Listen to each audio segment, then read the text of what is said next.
Hi guys. I hope you're at home and you're safe and you're having fun on your days off this week. This is going to be your reading video for the week of November the 16th. And this week I have some words that we're going to talk about, and then we're going to look at our story. So I'll say the word and you can say it after me. Are you ready? Freckled, patter, sagged, palm, curbs, graffiti. So all these words are going to be in our story this week. This week, because it's the week before Thanksgiving, we're going to talk a little bit about being thankful. And we're going to read a story called Last Stop on Market Street. And we're going to talk about the characters in this story. And we're going to think about how this would relate to our life. And maybe that there might be something we could learn from this story. Before we get into our story, let's talk about our words that we're going to be seeing in our story. So good news, this week you do not have a spelling test. We will only do our vocabulary and our story. Okay, so no spelling test this week. But let's go over our words real quickly to talk about what they mean. Freckled. If something is freckled, it has spots or freckles. I have freckles on my face. Something else could make spots on something, and that would be freckled, okay? So it doesn't have to actually be freckles. It can be spots on something, okay? Our next word we said was patter. Patter is a rhythm, a sound that's repetitive. It repeats. It's the same. It might be a light noise over and over and over again, or it might be a sound that repeats, okay?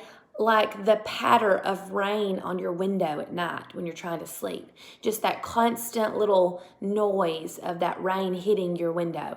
So it makes kind of a rhythm because it's the same kind of sound over and over again.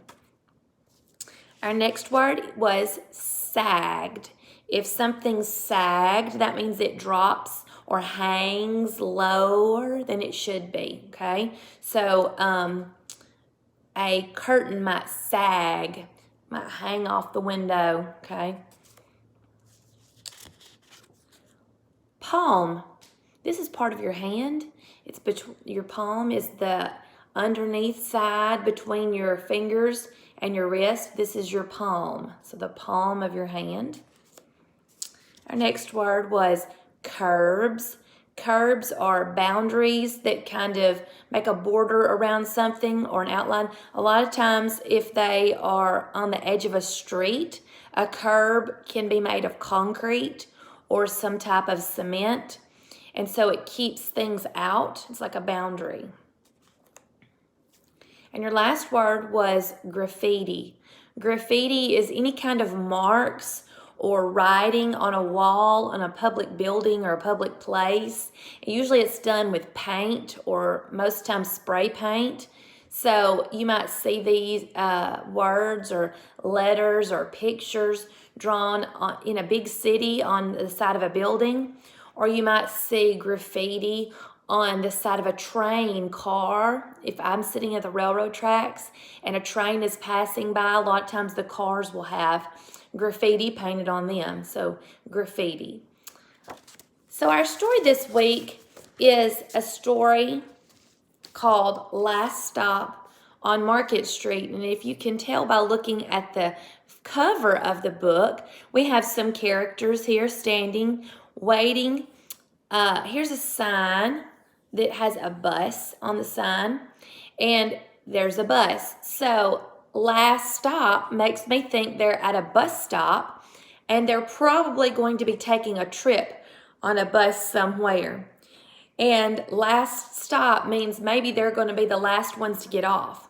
So we're going to read this story, and we're going to think about these characters, and we're going to think about where they're going. And based on our words, and we talked about the word graffiti, and we're looking at a story with a bus, I'm thinking that our story is probably going to be taking place in a big city. You know, we don't have big cities in Selmer, in McNairy County, but we do have bigger cities in Jackson or Memphis or Nashville if you've ever traveled. And outside of McNairy County, you can see that buses are a way that people get from place to place. So we're going to be talking a little bit about transportation this week.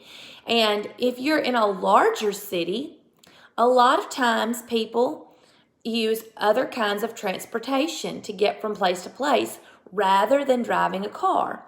When we took our trip to New York, it was so crowded that in the streets that we didn't take our car, we took the subway. And so there are lots of different ways that you can get from place to place in a larger city if there's too much traffic. Maybe people walk, sometimes people take a bus, they might take a subway, they might take a taxi. Okay, so those are all different kinds of transportation you might see in a larger city. So let's start our story. Last stop on Market Street.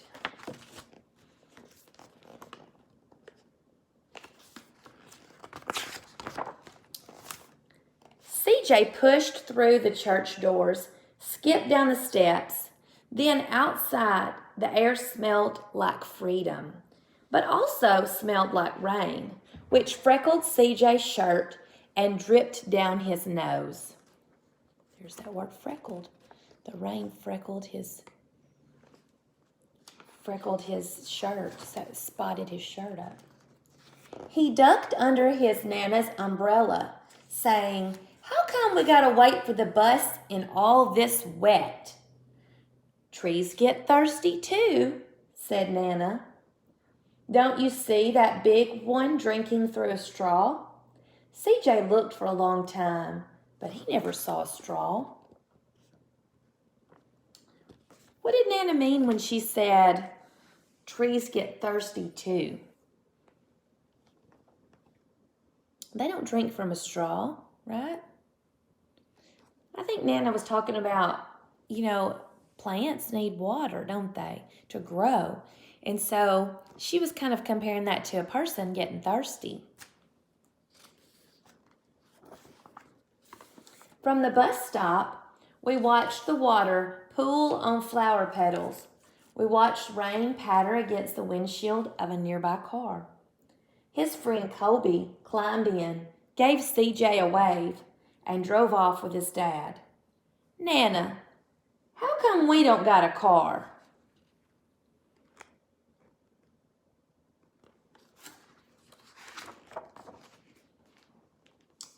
"Boy, what do we need a car for? We got a bus that breathes fire, and old Mr. Dennis, who always has a trick for you." The bus creaked to a stop in front of them. It sighed and sagged as the doors swung open. Okay, so does CJ's Nana have a car? No, they're riding the bus. You can see him getting on right there. And he mentions over here on this page, he watches his friend get in the car to drive off with his dad, and he asks her, why do they not have a car? Remember, we said that a lot of times in big cities, not everyone has a car, and a lot of times it's easier to walk where you go from place to place because there are sidewalks and the buildings are closer together, or take a bus. A lot of times that's easier.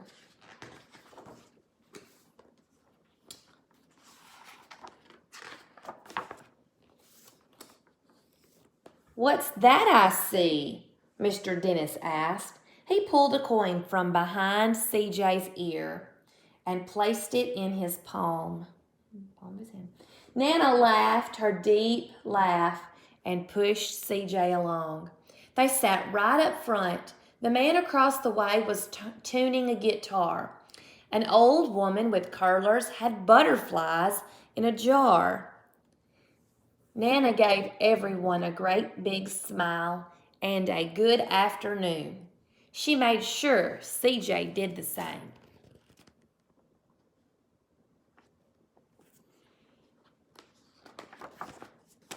The bus lurched forward and then stopped. Lurched forward and stopped. Nana hummed as she knit. How come we always gotta go here after church? CJ said. Miguel and Kobe never have to go anywhere. I feel sorry for those boys, she told him. They'll never get a chance to meet Bobo or the sunglasses man.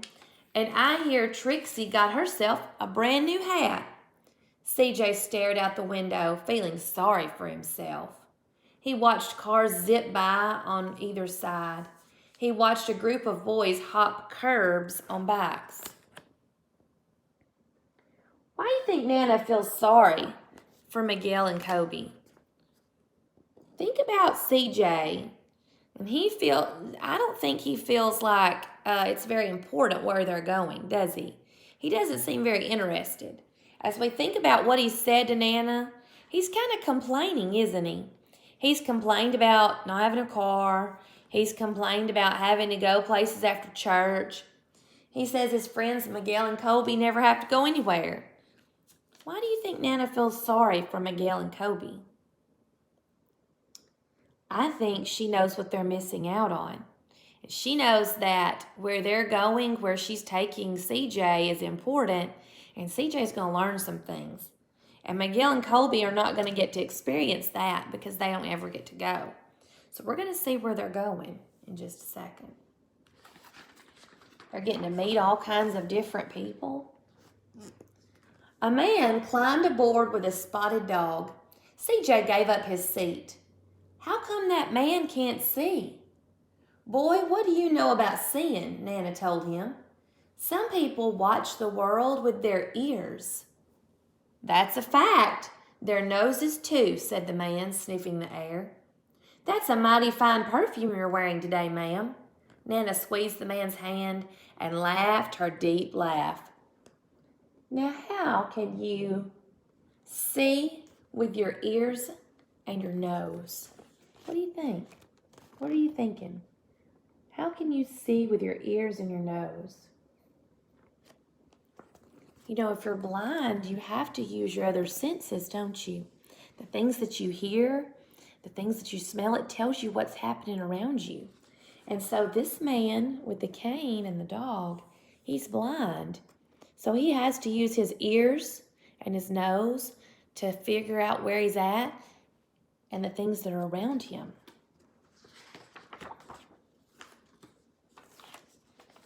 Two older boys got on next. CJ watched as they moved on by and stood in the back. Sure wish I had one of those, he said. Nana set down her knitting. What for? You got the real live thing sitting right across from you. Why don't you ask that man if he'll play us a song? CJ didn't have to. The guitar player was already plucking strings and beginning to sing. To feel that magic of music, the blind man whispered, I like to close my eyes. Nana closed hers too. So did CJ and the spotted dog. What is it that CJ's wanting? It says these two boys got on, and he says, I wish I had one of those. You notice what they've got? They've got looks like a phone with earphones, and they're listening to music. You know, I bet CJ sees a lot of stuff he wishes that he had, but they may not be able to afford those kinds of things. But what does Nana tell him? She says, you've got the real thing right here, right? Sometimes we want what other people have when we really don't need it, don't we? So they close their eyes as they're listening to the music. It says, in the darkness, the rhythm lifted CJ out of the busy city. He saw sunset colors swirling over like crashing waves. He saw a family of hawks slicing through the sky. He saw the old woman's butterflies dancing free in the light of the moon. CJ's chest grew full as he was lost in the sound, and the sound gave him the feeling of magic.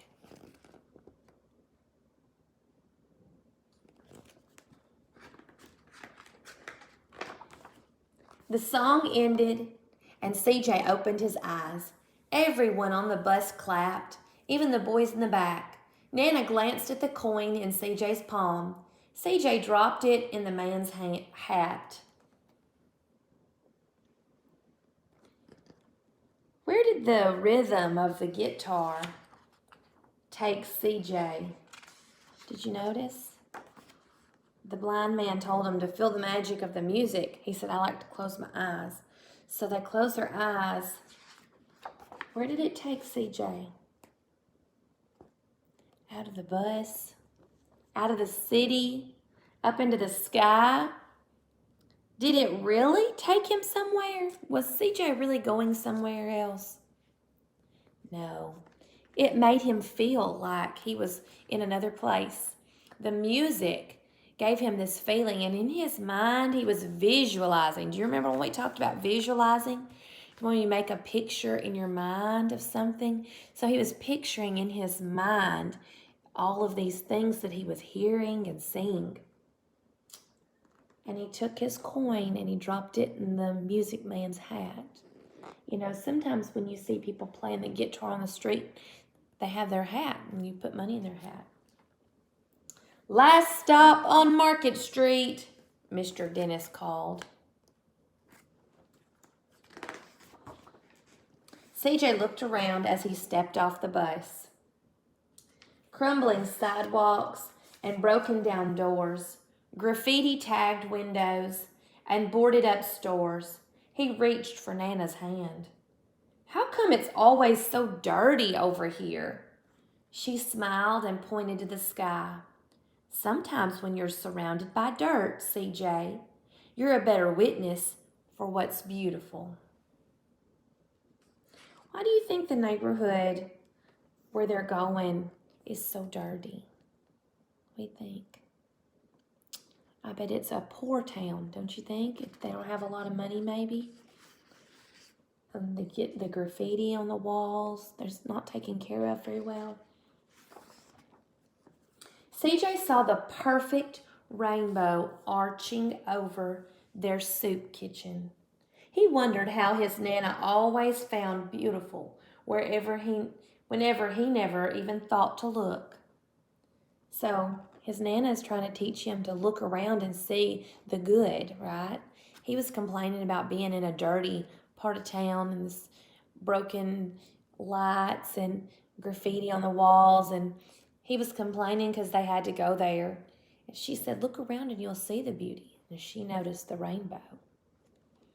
He looked all around them again, at the bus rounding the corner out of sight, at the broken street lamps still lit up bright, and the stray cat shadows moving across the wall. When he spotted their familiar faces in the window, he said, I'm glad we came. There's the people they were talking about earlier. Look, she's got her new hat on. He thought his Nana might laugh her deep laugh, but she didn't. She patted him on the head and told him, me too, CJ. Now come on. There's CJ. There's Nana. Where did they go? Where did CJ and Nana end up going after church? They went to a soup kitchen. What is a soup kitchen? Does anybody know? Well, a soup kitchen is a place where you can go to get food. And even though it's called a soup kitchen, it doesn't mean that that's all they have to eat is soup. They have all kinds of food. And so people that maybe can't afford food or that don't have enough money for food, they can go to this soup kitchen and volunteers will fix the food and they will serve them food. So look what CJ and Nana are doing. Are they eating? Nope, look at their hats they have on. They've got a bowl. They're serving food to the people there. Why do you think CJ and his Nana went to the soup kitchen? Why do you think they went there? I think they wanted to help, don't you? You know, this is a good thing to have. We don't have a soup kitchen in our county, but larger cities do. And they give food away, but they also give out free meals. And so that's a good thing for people that are hungry or that don't have enough food. You know, CJ really wasn't excited about going, was he, on the beginning? He kind of complained all along the way. But what did he tell Nana when they saw the people? He said, I'm glad we came. Do you think CJ enjoys serving the soup kitchen, or the food at the soup kitchen? I bet he does. How does this story make you feel? I like this story. It makes me feel warm inside. It makes me feel, thankful for what I have, but also makes me want to help others like CJ and his Nana did. How about you? Think about the author's purpose for writing this story. Why do you think the author wrote this story, Last Stop on Market Street? What do you think that the author wanted us to learn from this story? I think that it's always important to think about what we have and be thankful for what we have. Isn't that kind of what Nana was telling CJ all along? He kind of complained about not having a car. He complained about not having about having to go somewhere on Sunday when his friends all had to stay at home. He complained about not having the headphones and the phone like the boys on the bus. And Nana kind of showed him other things to think about. As we think about people around us, we can always look around and see other people that have different things than we do. And we can always be jealous of those things. But instead of being jealous, we should be thankful for the things that we have, and we should appreciate the family that we have and the memories that we get to make together and the things that we get to do. And I think that's what Nana was trying to tell CJ, that if he'll look around, he'll see beautiful things, even when he was complaining about being in the dirty city. There's always something better. We can always think about the positive of something instead of always thinking about the negative. In this story, I think the central message of this story is to help others. That's important to help others. And it's also important to be thankful for what we have. And I think the author wanted us to know that. It's coming around time for Thanksgiving. And a lot of us have a chance to get together with our family and we get to eat a meal together. We get to celebrate. But there are people that don't have that. And so when we think about Last Stop on Market Street, we need to be thankful for our family and thankful for the food that we have and thankful for a house to live in. And we need to think about others around us. It's always a good thing to think about how you can help others, just like CJ and his Nana did. Maybe you want to go volunteer somewhere. Maybe you want to give away some toys or some food to somebody in need. That's always a good thing to think about. I want you to think for just a minute how you are like CJ. Do you have anything in common with CJ? Well, when I can remember times when I was little and I had complained about things. Have you ever complained about stuff? I'm sure you have. My kids complain all the time. But when we think about how we are like CJ, we can also think about things that he did, like helping the people, and how that made us feel thinking about that. And we can think about doing that ourselves. Think about CJ's point of view and Nana's point of view. Did they have a different point of view? They did, didn't they? CJ did not want to go. He complained about different things along the way. He didn't want to go to the soup kitchen. Nana did. So she had some ideas that she shared with him. In the end, did CJ change his point of view? He was thankful that he got to go, wasn't he? He was glad he got to see those people and he got to help. So when you think about Thanksgiving, I want you to think about being thankful for what you have. And I want you to think about CJ and think about helping others, okay? So this week, get on Google Classroom and look for the activities that we have that go with this story. I just kind of love this story. It made me feel good inside, and I hope it makes you feel good too. I'll see you later. Bye.